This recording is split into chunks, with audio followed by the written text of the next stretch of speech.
noloshu uma istaagayso waayitaanka qof balse waxay u sii soconaysaa si ka duwan sidii hore inaad qof kala tagtaan ama aad kala hadhaan ma ahan mid si fudud ugu bixaysa qalbigaaga balse yeysan ku saamayn noloshaadana yeysan hoos u dhac ku samayn ee horay u soco weligaa waa adduunyo wax walbana way dhacaan kuna talagal wax walba inaad wajahdo dadku waxay ku xasidaan saddex xaalad midkood markii ay gaadhi waayeen shakhsiyadaada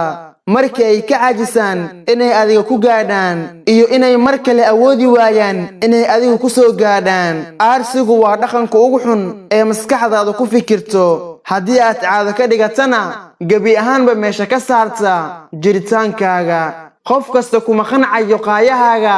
balse adiga u khir qof kasta qaayihiisa yeela dhaqan lagugu jeclaado oo wanaagsan laguguna xiiso haba yaraadee